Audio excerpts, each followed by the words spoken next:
കോൺഗ്രസിൽ പ്രശ്നങ്ങൾ ആളിക്കത്തുകയാണ്. അടുത്ത മുഖ്യമന്ത്രിയാകാനുള്ള തയ്യാറെടുപ്പിലാണ് സതീശനും ചെന്നിത്തലയും ഒക്കെ. അപ്പോഴാണ് സുധാകരൻ സതീശൻ പോര് മുറുകുന്നതും. കോൺഗ്രസിൽ ആരൊക്കെ ആകണം എന്നുള്ള ഒരു ധാരണ പോലും വന്നിട്ടില്ല.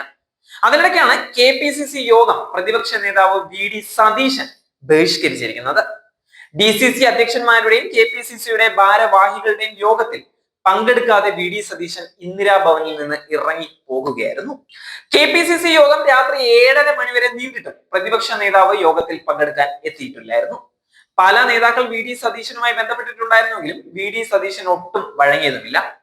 തദ്ദേശ തെരഞ്ഞെടുപ്പ് ഒരുക്കങ്ങൾ ചർച്ച ചെയ്യാൻ ചേർന്ന നിർണായക യോഗത്തിൽ നിന്നാണ് സതീശൻ പിണങ്ങി മാറുന്നത്. പാർട്ടി ഒന്നാകെ നിൽക്കേണ്ട ഒരു സമയത്താണ് അധികാരത്തിന് പാർട്ടിയിലെ തന്നെ രണ്ട് മുതിർന്ന നേതാക്കൾ തല്ലുണ്ടാക്കുന്നത്. ഇതിനു മുന്നേയും മാധ്യമങ്ങളുടെ മുന്നിൽ രണ്ടുപേരും അടിയുണ്ടാക്കുന്നത് ഒരു സ്ഥിരം കാഴ്ച തന്നെയായിരുന്നു. എന്തിനെ സുധാകരൻ ഒരു വട്ടം അനിയനെ പോലെ കാണുന്ന സതീശനെ രണ്ട് ചീത്ത വിളിക്കാനും മറന്നിട്ടില്ലായിരുന്നു. സമരാഗ്നിയുടെ ഫ്ലക്സിൽ വരാൻ രണ്ടാൾക്കും മത്സര ഓട്ടമായിരുന്നു. ഇപ്പോൾ ഏതോ ജോത്സ്യൻ പറഞ്ഞു കൊടുത്തതുപോലെ അടുത്ത വട്ടം കോൺഗ്രസ് ഭരണത്തിൽ വരുമെന്നും അപ്പോ അങ്ങ് മുഖ്യമന്ത്രി ആകാമെന്നൊക്കെ കരുതിയാണ് ഇപ്പോഴേ ഇവർ തല്ലുണ്ടാക്കാൻ തുടങ്ങിയിരിക്കുന്നത്. ഇന്ദിരാഭവനിൽ വെച്ച് നടന്ന യോഗത്തിൽ 2 മണിക്കായിരുന്നു യോഗം ഫിക്സ് ചെയ്തിട്ടുണ്ടായിരുന്നത്. അങ്ങനെ നിശ്ചയിച്ച യോഗത്തിന് പങ്കെടുക്കാൻ VD സതീശൻ എത്തിയപ്പോൾ KPCC അധ്യക്ഷൻ K സുധാകരൻ ഭക്ഷണം കഴിക്കാൻ ഇറങ്ങി പോകുകയായിരുന്നു.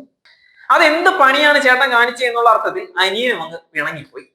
ഒന്ന് ആലോചിക്കണം, അയാൾ കേരളത്തിന്റെ പ്രതിപക്ഷ നേതാവാണ് എന്നത്.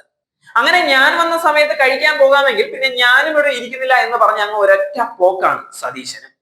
ഇനി അടുത്ത കാലത്തൊന്നും സതീശൻ സുധാകരൻ പോര് നിൽക്കാനും പോകുന്നില്ല. അതിന് അടുത്ത ഇലക്ഷനൊക്കെ തോറ്റ് സമാധാനമായി സംസാരിച്ചിരിക്കാൻ പറ്റുന്ന ടൈമില് രാഹുൽ ഗാന്ധിയോ അല്ലെങ്കിൽ KCയോ ഒക്കെ ഇടപെട്ട് അത് പരിഹരിക്കുന്നതായിരിക്കും ഏറ്റവും നല്ലത്.